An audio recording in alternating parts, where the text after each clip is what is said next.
a little grim, and they're blaming tariffs. They see what's happening. They know that the lack of planning and the lack of predictability that one of those business owners talked about is paralyzing business, and that will have knock-on effects. They're bracing for things to cost more, that they buy everyday items, and they know that these studies that show $4,700 a year extra in cost, that's $390 a month. A lot of families don't have that extra cash hanging around at the end of the month.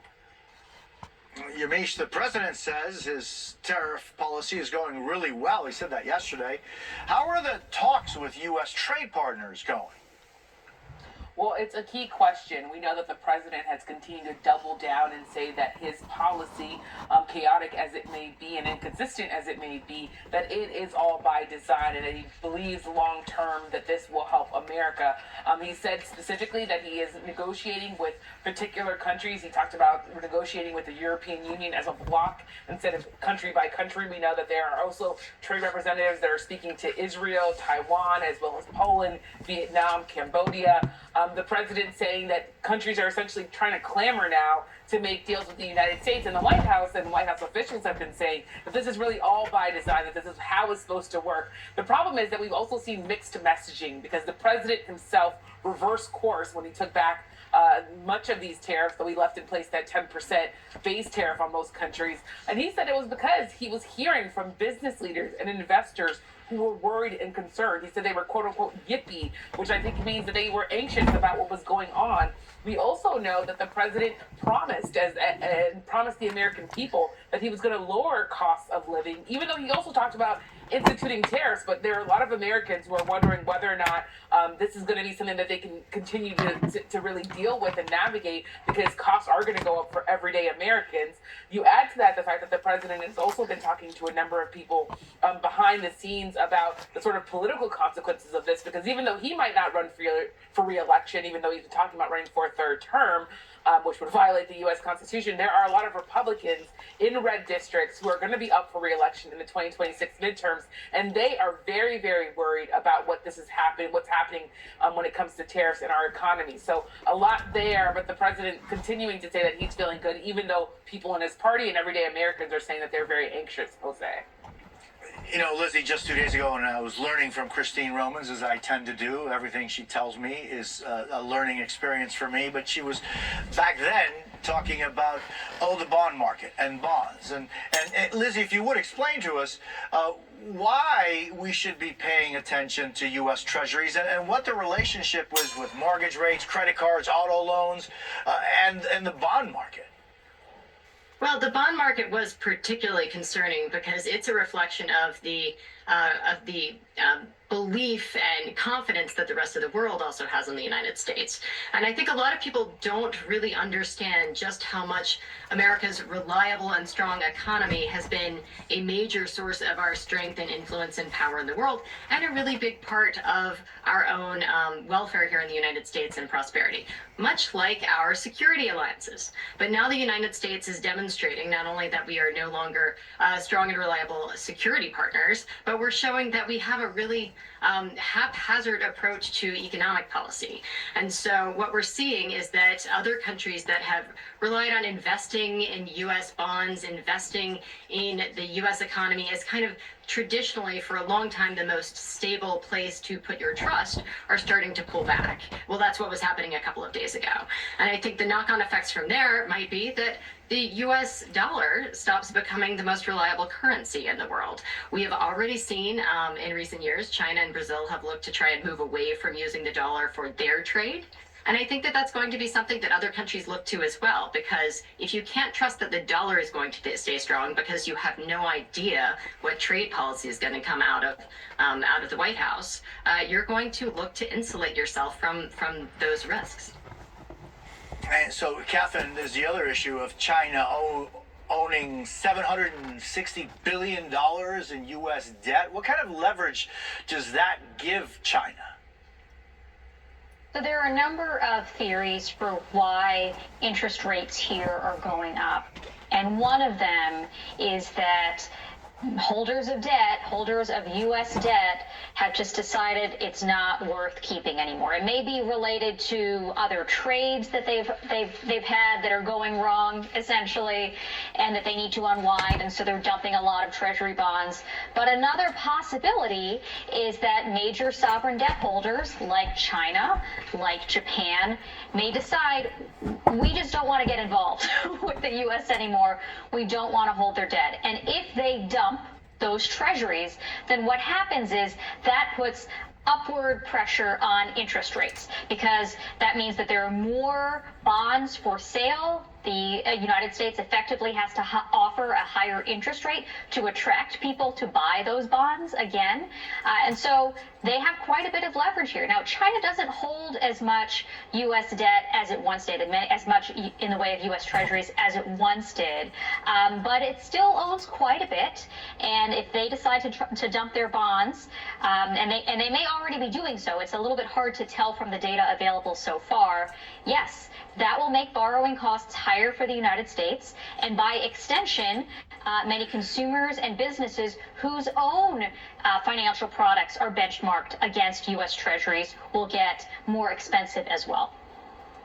And so I'm just wondering, just because I don't understand, Catherine, like, just recently the Spanish president said, these tariffs, if the United States continues this way, it may be that we, Spain, would be pushed more towards getting our trade and having more trade with China. And so I'm just wondering, Catherine, how realistic is it for Spain or any other country to move away from the dollar? And of course, there's the dollarization of economies in Central America and in South America. But then there's also the very strong link economically between countries like Spain and the United States. How realistic is it to really turn away from that model? It's not just Spain, as you point out. It's a lot of countries that are essentially saying, the United States is not a reliable partner, whether in the trade context or the national security context or anything else. Even before Trump came into office, I think we had seen some bifurcation in world trade and world economies between either you have like U.S. compliant products and you're following U.S. dictated rules, or those of China. We already saw some of that sorting happening. Now, because we have angered so many of our allies, who, by the way, themselves had reason to previously be frustrated with many of China's own trade practices, among other policies, because we have angered so many of them, we have driven more of them into the arms of China on economic issues as well as other issues of national concern. In fact, I think the most remarkable alliance that we have forged that does not include us is not Spain and China, but rather China, Japan, and South Korea, who recently had their first economic dialogue in 5 years as a result of how furious they were at the United States. Historically, those three countries don't get along so well. There's a lot of historical resentment that has something to do with economics, but mostly not, among those three countries. And we have knitted them closer together at a time when we really want those important allies like South Korea, like Japan, like members of the EU to be closer to us so that we can put together more pressure on China to behave in ways that we think is fair or would be a better moral actor on the world stage.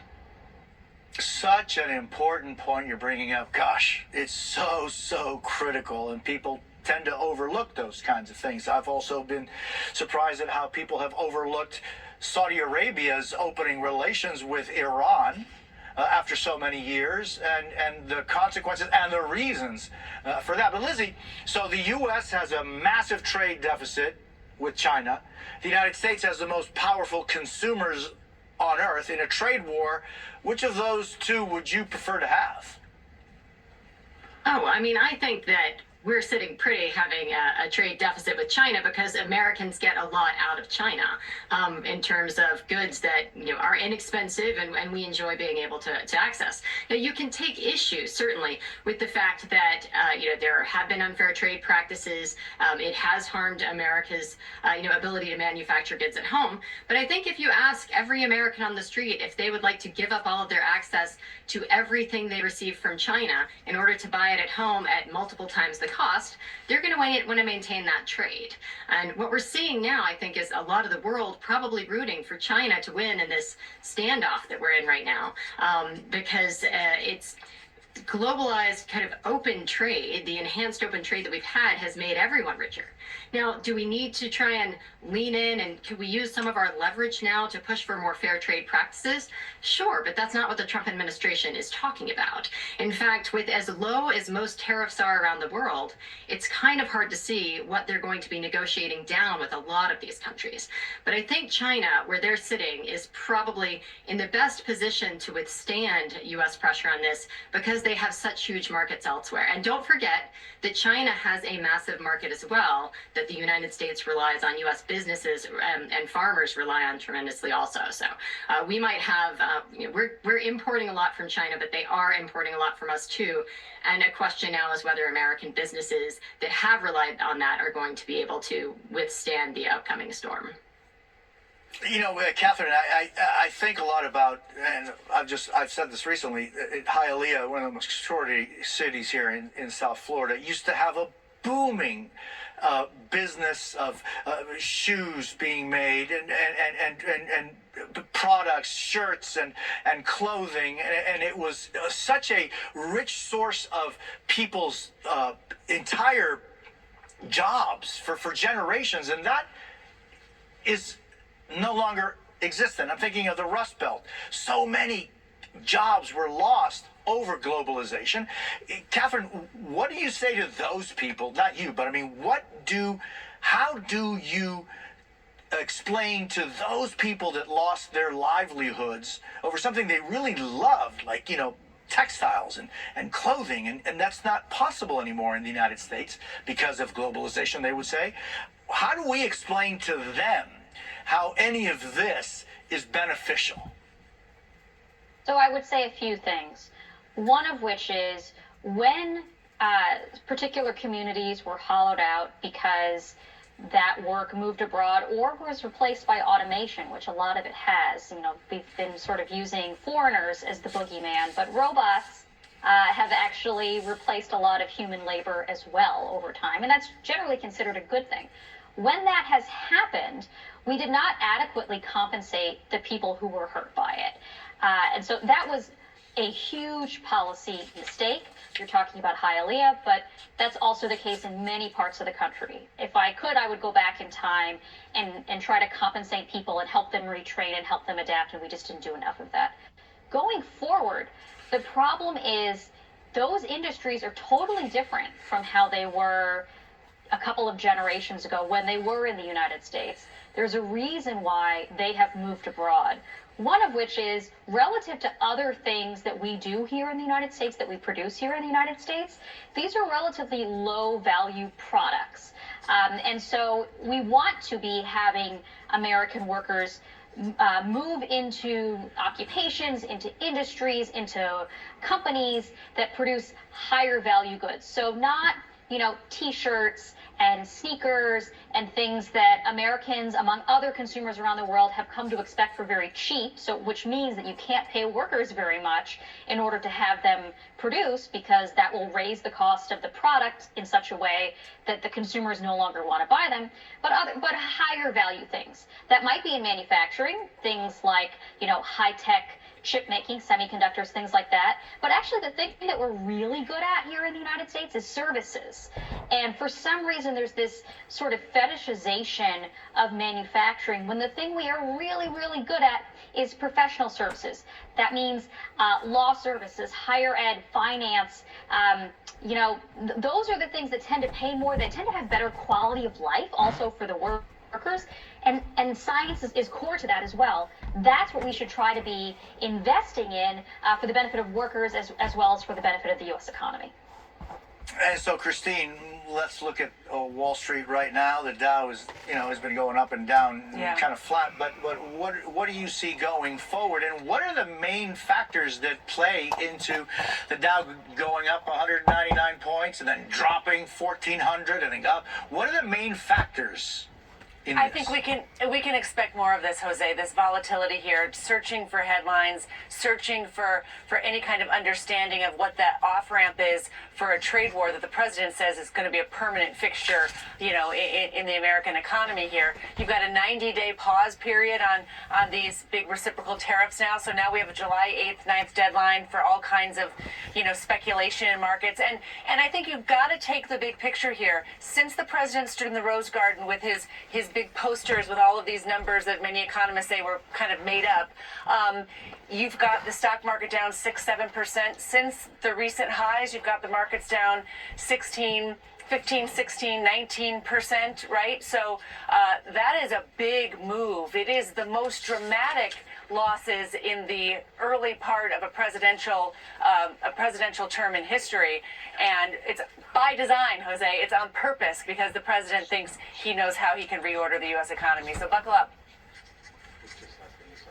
Yeah, I will. And boy, I was just thinking about it, speaking with my floor manager, Jorge, whose mother worked at La Suave Shoes in Hialeah.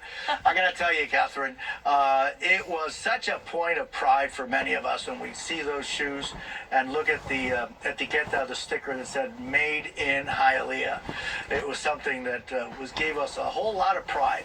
It really was. I thank you all so much for being with us today. What a fascinating and informative conversation. Christine Romans, Yamiche Alcindor, Catherine Rampell, and Elizabeth Shackelford. Thanks. Coming up, the Supreme Court rules against the Trump administration, putting the White House on the clock to return a mistakenly deported Maryland migrant sent to El Salvador. But first, the latest on the investigation into the deadly helicopter crash near New York City. We're back in 90 seconds. I want to go forward right here real quick and get this helicopter accident. And then I need to speak to my audience, please. 21 past the hour, just moments ago, crews pulled wreckage of a helicopter from New York's Hudson River as the investigation into the deadly accident there continues. All 6 people on board the aircraft were killed in the crash yesterday. The passengers, tourists from Spain, identified as a Siemens executive, his wife, and their 3 young children. Eyewitnesses captured the tragedy on video. I want to warn you, the footage is distressing. It shows the helicopter literally breaking apart and then falling into the river. Joining us now near the scene of the tragedy is NBC News correspondent Stephen Romo. Steve, thank you. We understand that the TSB is on scene there. Sorry about that. Yeah, Jose, they sure are. They have been for hours now starting their investigation. We're expecting an update from them to learn more about what may have caused this. But what we do know right now, we've been able to piece together through so many of these eyewitness videos. This is a very busy area. A lot of people were able to capture pictures or video of what happened, which we've seen on social media. Some I'm certain that we haven't seen. In fact, the NTSB is asking people with these photos and videos to reach out to them so that they can look at them as well to add to their investigation. What we do know from these witnesses, that helicopter took off. We know that it launched from the Wall Street area, a helipad there, going on this sightseeing trip when it appeared to break apart in the air. Witnesses describing the fuselage flipped and went down into the water, the Hudson, near the Jersey Shore side of the river. And then after it, other parts of the helicopter crashed down as well. Crews worked overnight pulling that stuff as much as they could out of the water. We know they have recovered the 6 bodies, including 3 children. Just a tragic and awful situation, we'll say. It is indeed. Steve Romo, thank you very much. Up next, what a Supreme Court ruling means for efforts of a Salvadoran migrant in Maryland mistakenly deported to El Salvador back to the United States. And what the Secretary of State is saying about why the government wants to deport a Columbia grad student who participated in pro-Palestinian protests.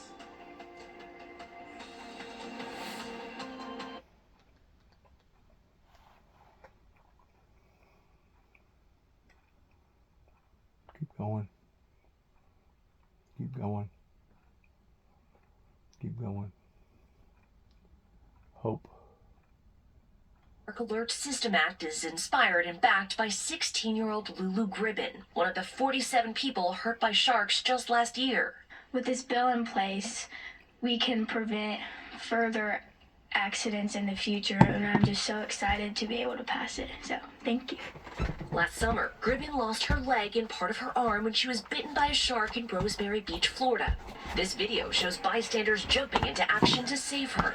Little did she know at the time, another person nearby was attacked by a shark just 90 minutes earlier. Should the bill pass, that's something she and others hope can be avoided. She was only in 3 feet of water, but had no knowledge that there had been an attack, a shark attack, a severe shark attack down the beach. And I can close it. Gribben has become an advocate for amputees and prosthetic technologies. Her Instagram account, Lulu G Strong, with over 260,000 followers, documents her inspiring road to recovery. Great work, great work. Including her emotional return to the ocean for the first time since her attack. Now she's doing her part to both protect and inspire. Never give up and stay positive, even in the most challenging times. It's hard, but you will get through it, and where there's a storm, there's always a rainbow. And our thanks to Marisa Parra for that report. Next, friends and family of an American ballerina celebrate her freedom after a year in Russian custody. You're watching MSNBC Reports. Let's go forward.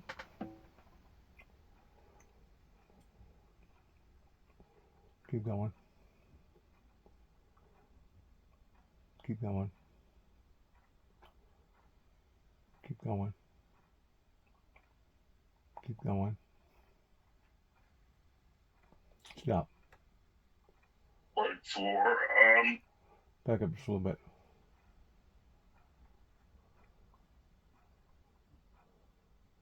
Okay. Salvadoran leadership and for the Trump administration. What do you see is going on here, Eugene? well, what I see is defiance. Basically, I see the Stephen Millers of this administration trying to take a stand against judicial review, particularly of these immigration cases. And the Supreme Court, in that recent ruling, was not having it. I think it may have to go ultimately back to the Supreme Court for clarification and perhaps a bit more force behind a subsequent order. But let's back up for a second. The administration could get Mr. Abrego Garcia back anytime it wants with a phone call to President Bukele of El Salvador, who is an ally of this administration, who has apparently a contract with this administration to house prisoners that the administration deports. A simple phone call, and I'm sure that Bukele would be very happy to comply with whatever the administration wanted. It's just that the administration does not want to obey the Supreme Court. This is an important case, a compelling case, but Eugene, immigration activists say that the sheer breadth of what the administration is trying to do with immigration overall is overwhelming. And the New York Times is now reporting that the administration is trying to pressure people to self-deport. So they're going to cancel their Social Security numbers, then they don't have any access, right, for financial purposes. The Times reports, quote, Leland Dudek, the Social Security Administration's acting commissioner, wrote in an email to staff members that migrants' quote, financial lives would be terminated. What are we to make of that, and what a pressure campaign like that would do to folks? Well, look at the administration's entire immigration policy is essentially to terrorize undocumented migrants into self-deportation, and that's the point, I think, of rounding men up, claiming that they belong to Tren de Aragua or MS-13, sending them to CCOT, this notorious prison in El Salvador, having the pictures from there of how the men are treated. It's all designed to terrorize people and to convince them just to leave. In part, I think, because the administration understands that it is ridiculous to think they could somehow forcibly deport 11 or 12 million people. So they want to scare as many people as they can into leaving. And this is all part and parcel of the same policy, including the defiance of this order.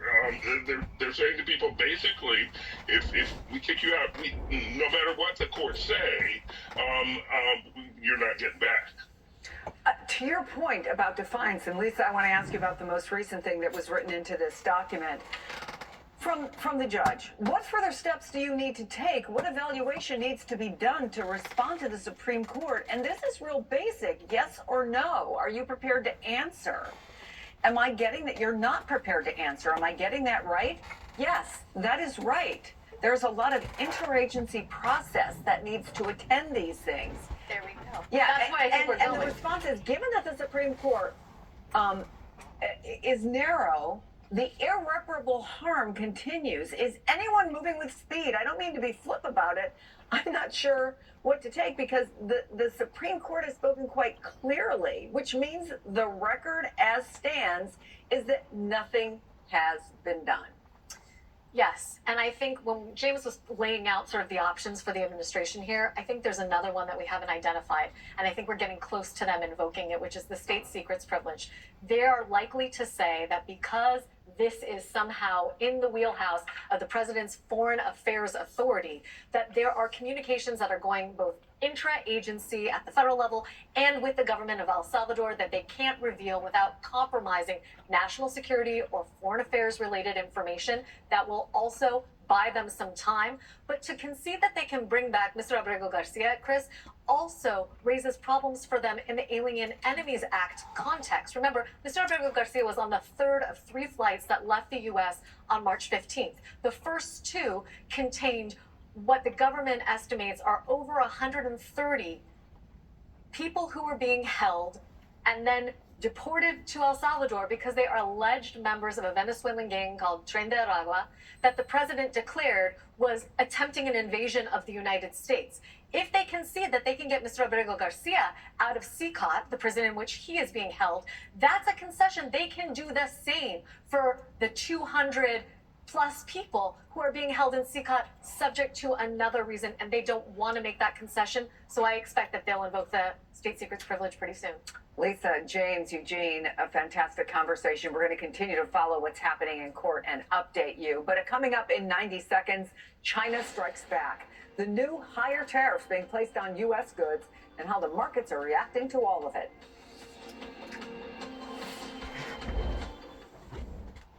We'll go ahead and mute this real quick. I got a few things that I need to say.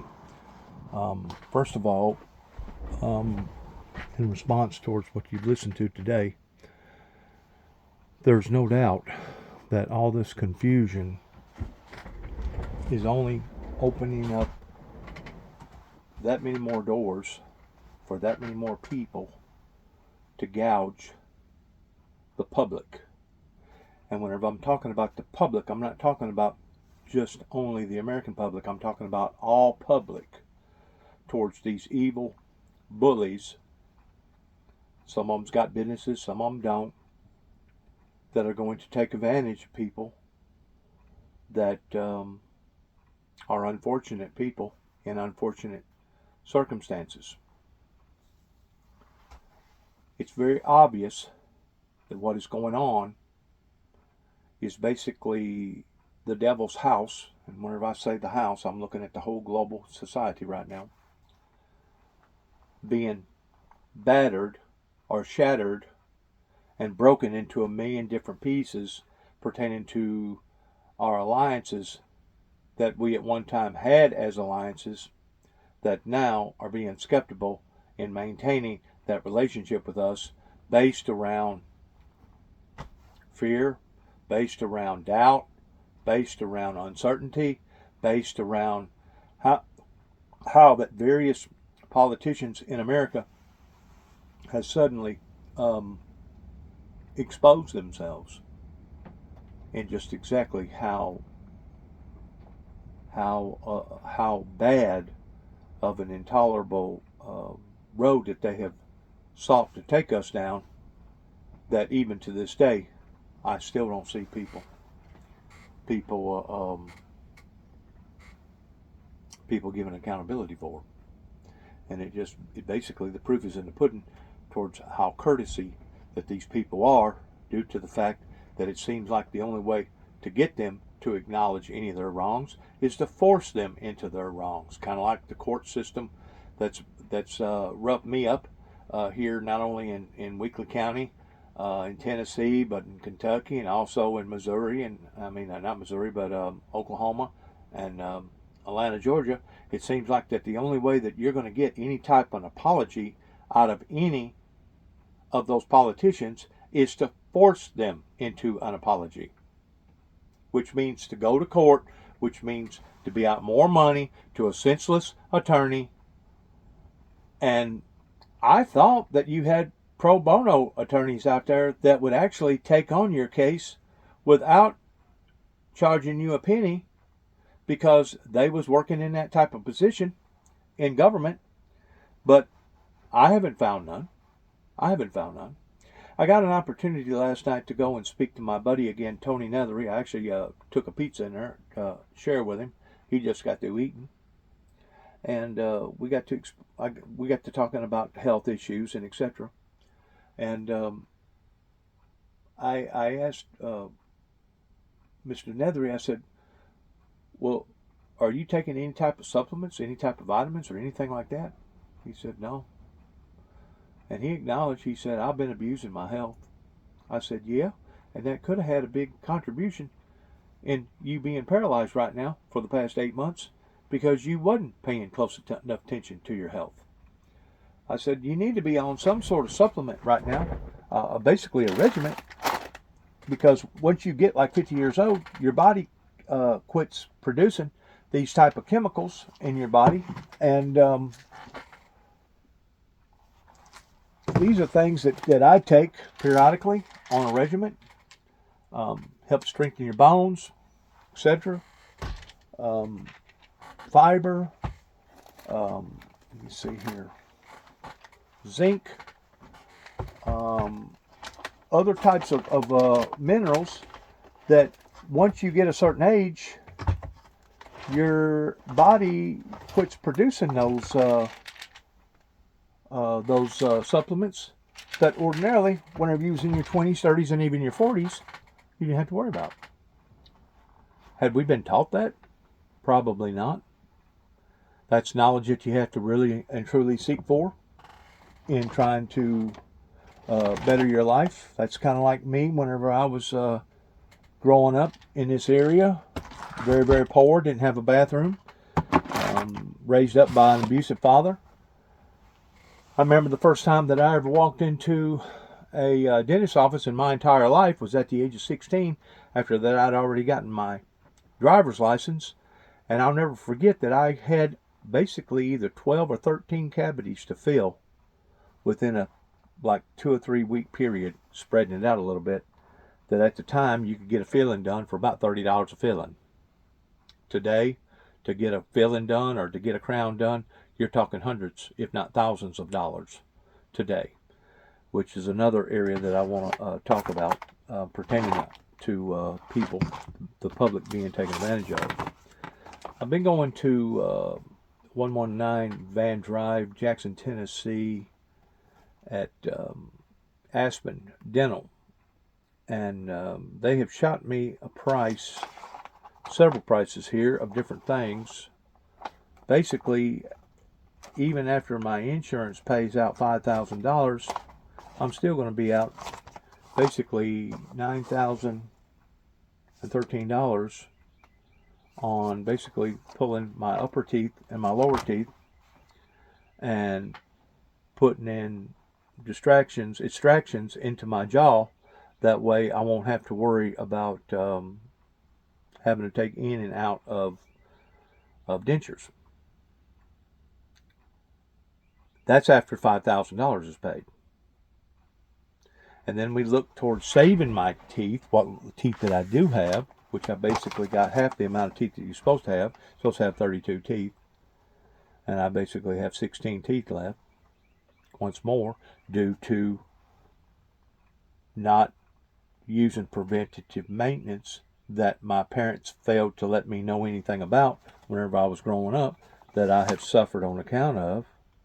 One of the estimates to do the lower towards going in and doing a cleaning, and in this cleaning it is called a periodontal cleaning, periodontalist scaling cleaning. And the reason why that they scheduled me to have a cleaning, if I'm going to save my teeth, is because they said that if I had just went to a regular dentist that did not have the proper people on board to determine what type of cleaning that I actually need, that these cleanings could actually cause the problem in one side of your jaw or one tooth to spread to another tooth. That these cleanings require a certain particular tactic in doing so, and that if I don't do it in this manner, don't even think about being able to basically save your teeth. They give out different codes here. Code 3005, code 9050B, code 1330, another code, which is a rinse code, 9630R. And it's just amazing how technical that this particular dentist office is, that I had no idea that it was this much to your teeth. But I'm looking basically at $3,400 and some odd few dollars. This is after my insurance pays on the upper, and basically $2,453 on my lower. And this is after my insurance pays. You may be asking, where are you going with all this, Dennis? How come you're telling us all this? This has nothing to do with us. Well, in a way it does, because the fact of the matter is, these are treatment plans if I'm going to save my teeth. But me at the age of 64, knowing that I've gotten damaged teeth to begin with, regarding teeth that's already had fillings put in them, or even teeth that's going to require possible a root canal done, and there's no doubt anybody that can save their teeth, it's a lot better thing than having false teeth, regardless of what type of false teeth that they have. But it's reached a pivotal point in my life that I really am debating on having all my teeth pulled and actually being out this amount of money to have this done. It's really remarkably sad in the 21st century of how uneducated that people are regarding their health, regarding their finances, regarding other means that they just got through talking about pertaining to the younger generation, the younger class growing up today in response towards animation, robots, and etc. But this is all based around the professional society that could read and write, that did go to college by using all these big elaborate words, that didn't stay on top of their game over here, that has basically led the American people down this rocky road of doom and gloom. Now, there's nothing that we can do about the past. Even the Bible talks about how that my people are destroyed because of lack of knowledge. I'm going to use my dog for an example. I got a dog that I'm taking a lot of emphasis in. He's a Great Pyrenees mixed with a white German Shepherd, full-blood German Shepherd. And to get the little dog dots to put on his back, on his skin, to prevent from different bugs and gnats and fleas and etc., getting on him is only part of the regiment. The other regiment is to spray things on his hair from time to time. Of course, right now he's shedding real bad with the going from transformation of winter over to summer. But a while ago, I got through getting some stuff to little bitty pebbles or whatever, like sand, to put out into the yard where he's going to be walking and where he's going to be, to help to hold down the bug population. That way the bug population will have a tendency not of getting on the dog, because I bring the dog into the house. He's basically a house dog. One is just as important as the other. And if you do one without all the other, you just as well as not even done the one. Because the one is only part of the whole regiment. Same way with occupying our government and running our affairs. You've heard me say in other videos that every time a catastrophe hits in America, and I'm pretty sure it's probably the same way all over the world in different areas, it drains the resources in that particular area. And of course, everything is based around supply and demand. Well, I just got through talking to a good friend that basically operates a big heavy equipment, big dump truck, works for a big outfit up here in Union City towards Dyersburg. And basically their work around here is dried up. And I asked him, it's my cousin Dwayne, I asked him, I said, well, why is that? He said, because all the money went over to the east side of Tennessee this year. I go, oh, because of all the flooding and all the damage that happened over in that area. He said, yeah. So that is an example towards what I'm trying to tell you, that every time a horrible, horrible event happens on one side of the state or the other, usually the rest of the state has to suffer along with the suffering of those that went through such harsh conditions. In other words, don't be looking for a whole lot of bridge work to be done this year in West Tennessee or Middle Tennessee. Don't be looking towards a whole lot of highways being repaved or potholes being filled up. Why? Because all the money is going towards what's going on over there. Now, I didn't know this until Dwayne got to explaining it to me. I knew part of the reason why so many people lost their shirts during Katrina, whenever I myself went down there and helped for about 8 or 9, 10 months with Greg Flanagan in helping with debris removal with FEMA and Corps of Engineers and etc. But I didn't realize a lot of these companies, it's mandatory for them to hold you back for 90 days before you get your first check. And Dwayne said that a lot of these smaller outfits, they can't hold that. They can't maintain that because it basically drives them off into bankruptcy. And FEMA was the worst ones about doing that, according to him, during the catastrophe that happened during Katrina. And that was the primary reason why so many companies went out of business, in addition to the state of Mississippi having a state clause that a general contractor could not come into their state as a general contractor unless they was bonded and local in the state. Not that they couldn't come in to work, but they had to come in and work as a subcontractor versus a general contractor, which took basically all the cream off the top.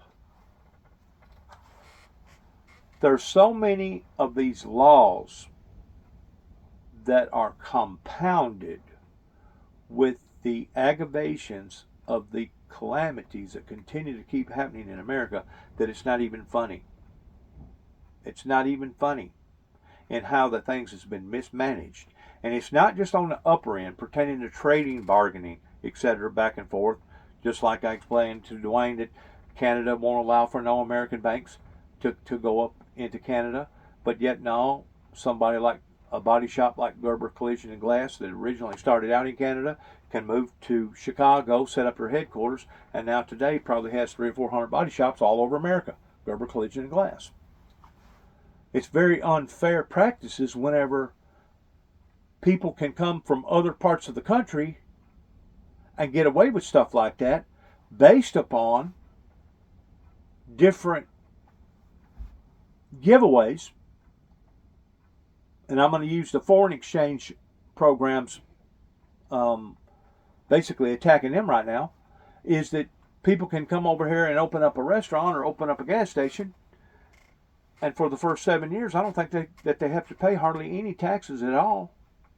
And as long as they rotate that over to another cousin or over to another brother or uncle or whoever, that they don't have to pay taxes again for another 7 years. So the laws that are written in America are written to the extremes of helping others from other parts of the world, but hurting us. Just like going over to East Tennessee with a big truck and launching into an outfit that basically is in control of all the Tennessee money being handled right now, or the FEMA money being handled right now to rebuild everything back over there, or partially back over there, that if you don't watch, as a little guy, you could go over there and next thing you know, be held up on your money.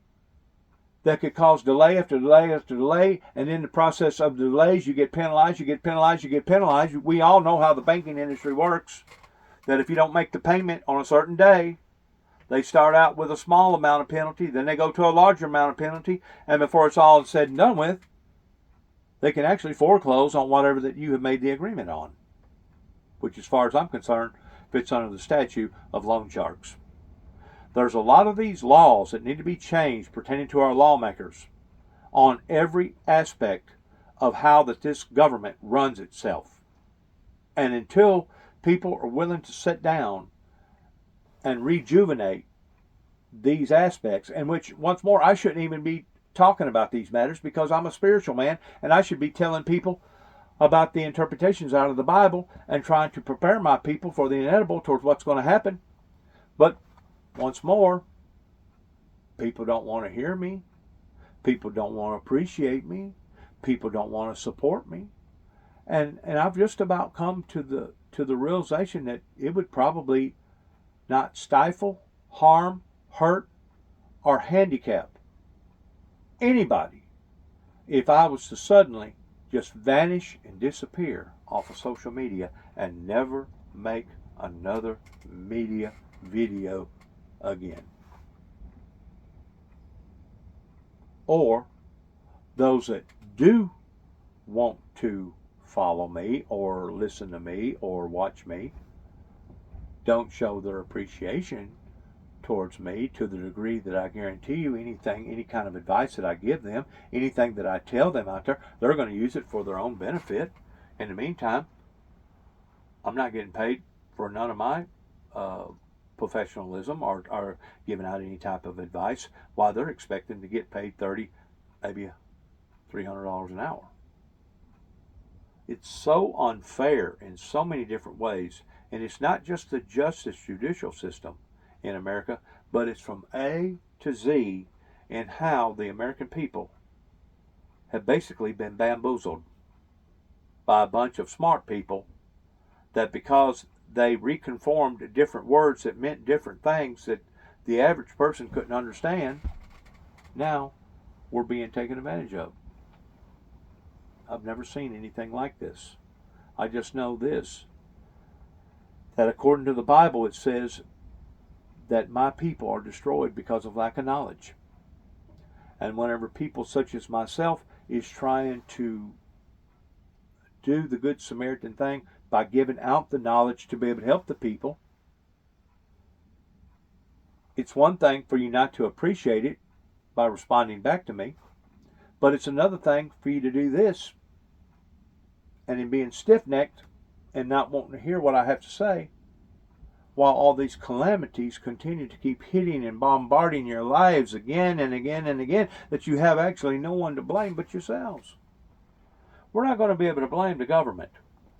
I mean, theoretically speaking, yeah, it's their fault. Pertaining to the wisest of the wise, the smartest of the smart, those that could read and write, and those that had arithmetic, and etc. Yes, it is those people that has led us down this road of disaster. But do you think that you're going to be able to hold those people accountable? You know why? We don't have enough jails to put them all in. That's what I was saying a while ago, or in some of my other videos, that we don't see people going back and taking Nancy Pelosi's money out of her bank accounts. We don't see people going to all these other politicians and taking their vacation homes and their yachts and their jets and everything else that they have associated with, even though they was the ones that took advantage of the American people the way that they did. I don't know that there would be enough attorneys and enough jails to hold all these people in. Besides that, you're basically asking the corrupt system to basically chastise or attack itself, and the odds of that happening is slim to none, pertaining to birds of a feather flock together. These issues of losing 90,000 factories, or the banks that are not permitted in Canada, and other issues I had no earthly idea about until Donald J. Trump became president.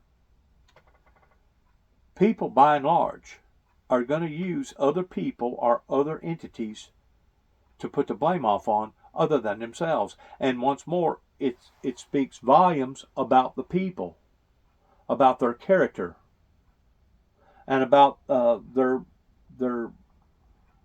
half-heartedness or their hypocriticalness in response towards wanting to blame everybody else for their own mistakes. And until we are willing to look at that in a different light, and until we're willing to acknowledge our faults and come clean in our responsibilities in acknowledging of our failures, we're never going to be able to fully succeed in our successes while other people are taking advantage of us. And I hope that people can see that and understand that and identify that. You know, I could sit around and wail. I could sit around and cry. I could sit around and feel sorry for myself that my parents treated me the way that they did, and the fact that they didn't show me good practices in hygiene, to the degree that whenever I first went to the dentist at the age of 16, I had like 12 or 13 cavities. And now at the age of 64, I'm looking towards possibly having to remove my teeth because of the problems that goes along with age. And some of that has to do with not taking calcium properly, because as your bones get brittle, so does your teeth. And there's just so many things that I could sit around and boo-hoo about, and wanting to point my finger towards who's the boogeyman. Well, the fact of the matter is, once I did become of age, and once I did realize that I should have been practicing better hygiene, it followed upon me. It was my responsibility to take care of me. It was my responsibility to do the proper and right things. That's the reason why that we have practices and positions of working in the professional trades as much as we do. But even at that, I guarantee you, I could have went to some of these local dentists around here that don't know nothing about some of this stuff, or they know about it, but they don't practice it. And the next thing you know, they could have got in there and started cleaning my teeth as a regular cleaning, and basically disturbed one disease that's going on in my teeth, between my teeth and my gums, and throwed it to another tooth or another tooth. Next thing you know, instead of them helping me, they would have hurt me. So it does pay to go to the right people to get an opinion towards what you need to do and how that you need to go about treating it or resolving it in the best way. Going back to what's happening today with all the problems in America, once more, I could sit around and boo-hoo, and I could point my finger and say, well, you're the boogeyman, and you're the reason why this happened, you're the reason why that happened, it's because of this happened, or this didn't happen, it should have happened, or vice versa. And it's not going to solve nothing. It's not going to solve nothing. The American people have done this to themselves. And it's up to us, we the people, to push aside the darkness and to reconform to the light. And hopefully we can teach the younger generation in the labor forces of readjusting and get acquainted with all these big fancy $100 words, college words, and become accustomed to the fact that you may be working beside a robot, or you may be working beside an automatic system of this and an automatic system of that, rather than just dumping it into their laps like it was dumped into ours. Because it was basically dumped into our laps. Just like all the fancy wording that basically mean the same thing as a regular word, but they wanted to add just a little bit more to the word and make it sound a little more fancier. Yeah. Let's listen to some more of this, and then I'm going to have to get going on some more matters that I got going on today out here in the yard. Now, the White House press secretary, Karen Levitt, said that both sides have to deliver action on a ceasefire in Ukraine.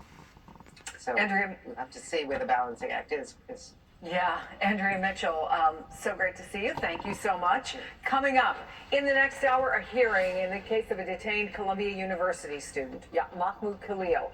Will a judge allow him to be deported? Let's go forward here. Let's go. Right here. Back up. Oh, right there. Act. How is the Trump administration going to pull off trade negotiations with more than 70 countries at the same time? A former Commerce Department official joins me to discuss. Plus, the lawyers for a Maryland man mistakenly deported to El Salvador are talking right now after a hearing just wrapped up where a federal judge demanded to know what the Trump administration was doing to get him back to the U.S. We'll have an update on that case. Stay close. More Chris Chancey reports coming up right after this.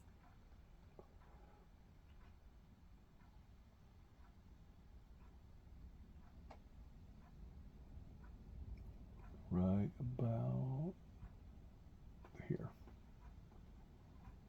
Watch live. Oh, nope, still commercials. Right there.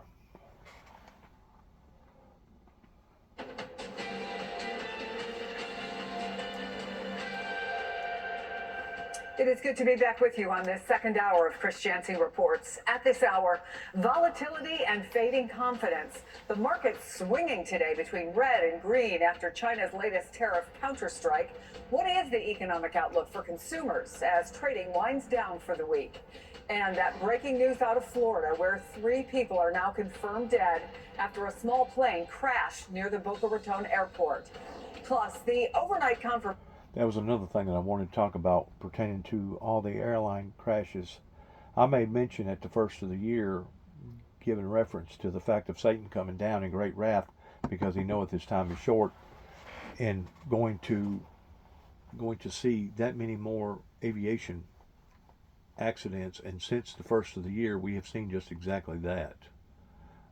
We have seen a counter amount of aviation accidents, including a helicopter that basically fell apart or come apart in midair that killed 5 or 6 people yesterday, in addition to a close incident that happened on the tarmac with 2 airplanes that basically bunched against one another that done some damage to one or both of the airplanes while they was on the ground, with one of them having a senator or congressman in. It's just relentless.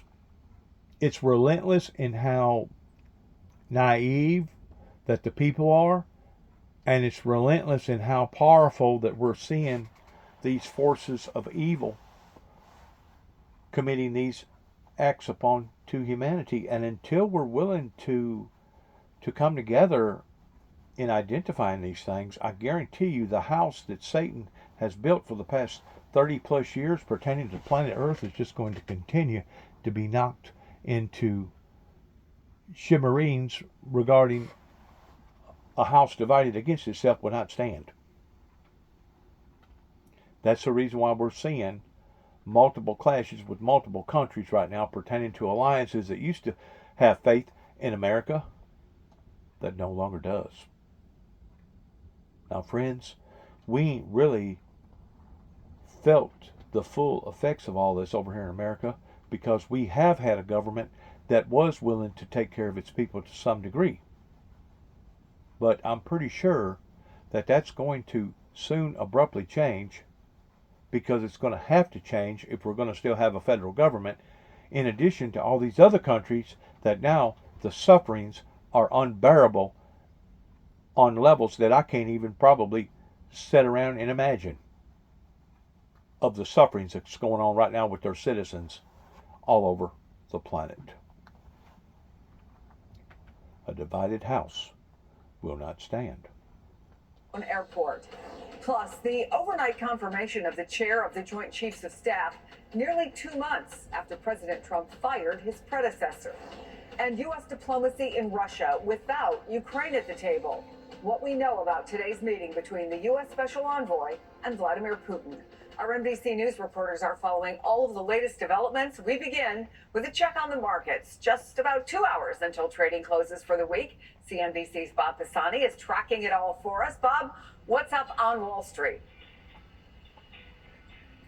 Well, the S&P 500 is up 1% today, but that belies the really wild week we've had, Chris. We're up about 5% on the week, but again, that doesn't describe what's going on. So far, we're down 10% this year, but believe it or not, on Monday, at one point, we were down 20% for the year. Now, this is a really wild swing. I've been covering Wall Street for 27 years. I haven't seen some of these wild swings in many, many decades, really. So what there is a lot of anxiety here. There's a survey on consumer sentiment this morning that's very weak. The tariffs in place are very, very high right now. They're still in place, 25% on aluminum, on autos, on Mexican and Canada, and 145% on China. So the bottom line is there's a significant slowdown in economic activity. See, what I was saying during all the process of all this confusion, some people are going to make money off of it, while others are going to lose money off of it. It just basically gives the business sector more leadway to be able to gouge and take advantage of the public. And the reason why that we're seeing such these big wide swings one way or the other is because there's more people that's involved with the markets today than what it was 10 years ago or 20 years ago or 30 years ago.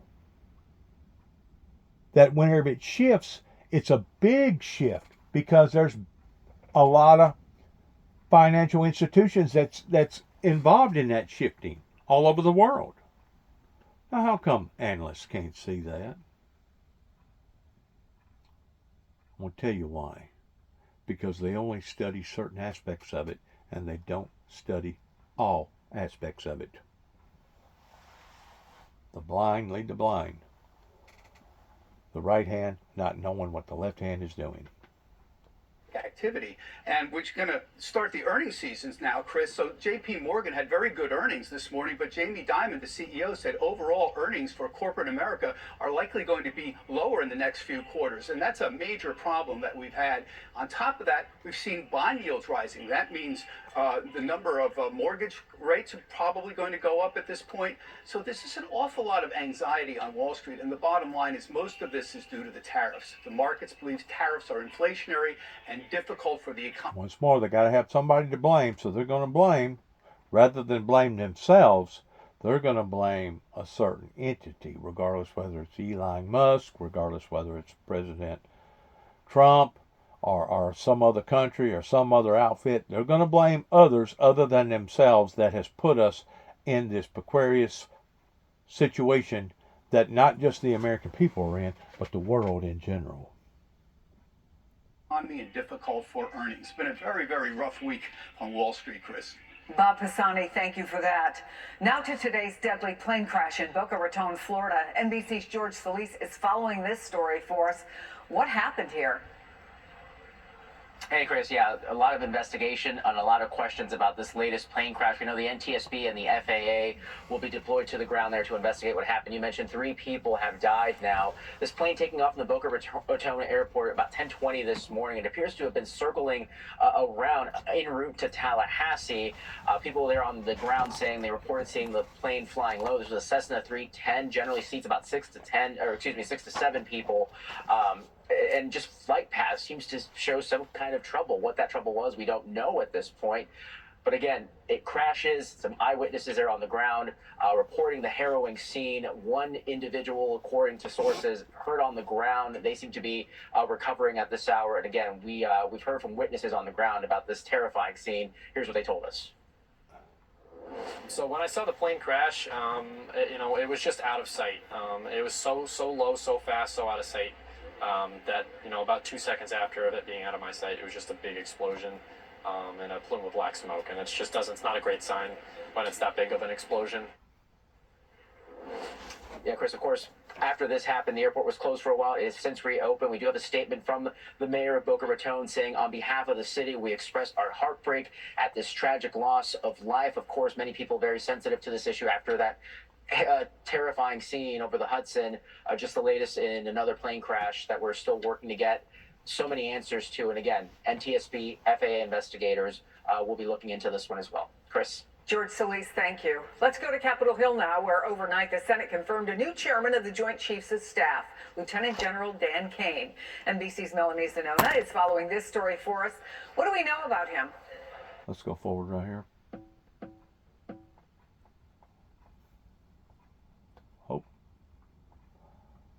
With facilitating his return, and she gave them a number. Okay, let's go down here. In the 90s, you step up and buy that thing. All right, Dory Wiley at Commerce Street Capital. Thanks very much for the thoughts. Have a nice weekend, sir. You too. All right, coming up on the show, our trader has 3 names to ride out the tariff uncertainty. 3 Stock Lunch coming up after this. Crypto Watch is sponsored by Crypto.com. These crooks just need a reason to jump on the bandwagon towards smearing the cream off the top, and that's basically what Donald Trump done Aliens, some would say those details straight ahead. by bringing all the tariffs Michigan's into Democratic Governor the Gretchen play. Whitmer just met with President Trump. He called her, quote, a very good person. You can hear him say that, can't you? But some members of her own party have some other choice words to describe her. They don't like it. No. He sees the president. First, we have an eye spot at Newsmax. Wayne T spotted Newsmax at a Super 8 motel in El Dorado, Texas. Hey, Wayne T, thanks for watching while you're in the hotel, hanging out. I'm heading to Texas right now, Oh, just to you go are? see. Yeah. Okay. We like Texas. What they're asking their elected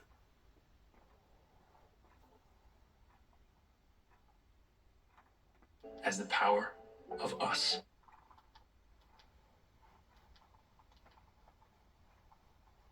cspan.org. We're live now for a National Transportation Safety Board briefing on yesterday's helicopter crash in New York's Hudson River, killing all 6 people on board. Live coverage on C-SPAN. The IIC is Leah Reed. That's Leah, and then it's Reed.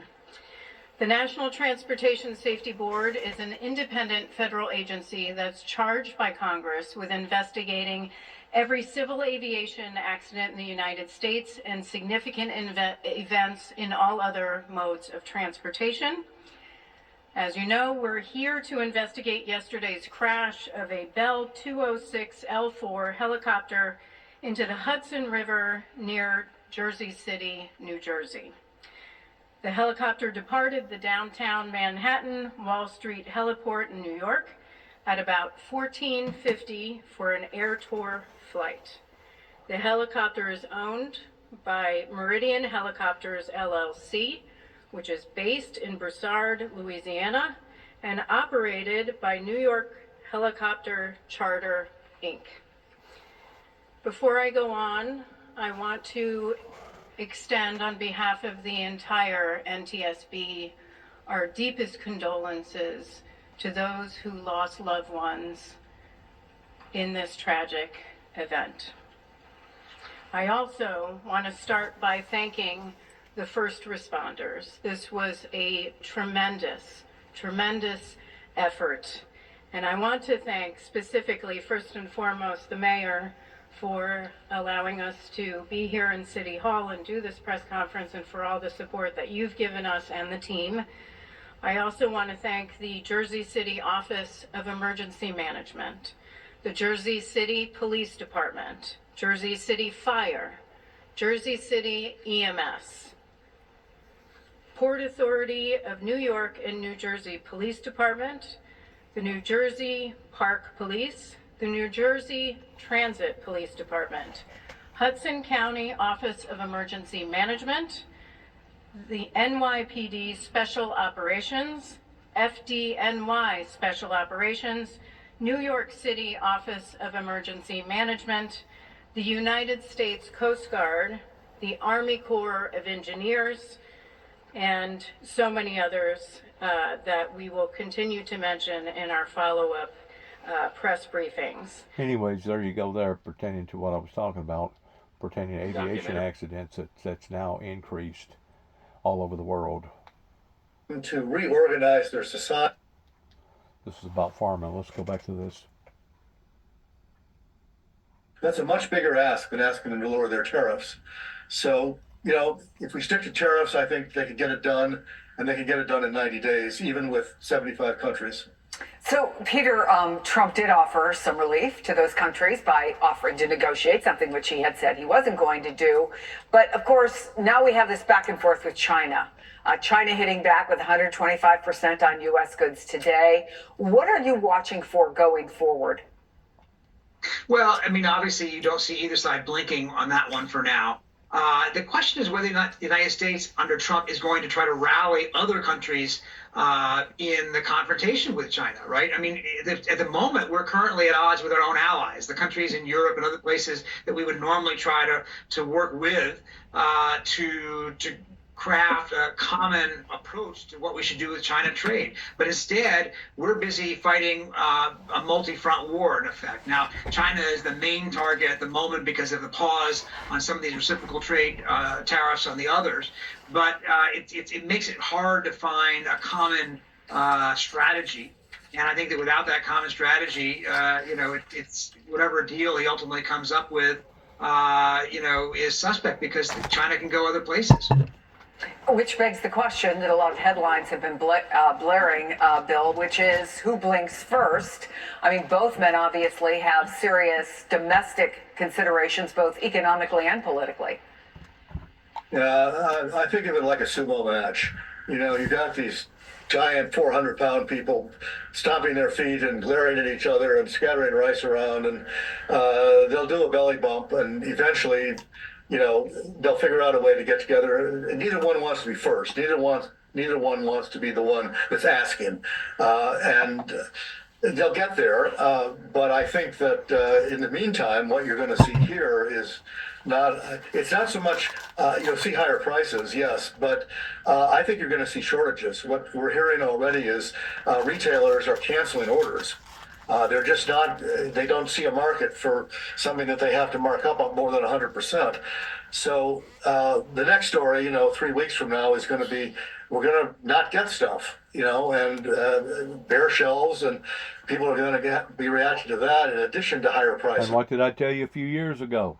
I told you there was going to be supply chain issues. Not just with the Houthis and trying to sabotage or hijack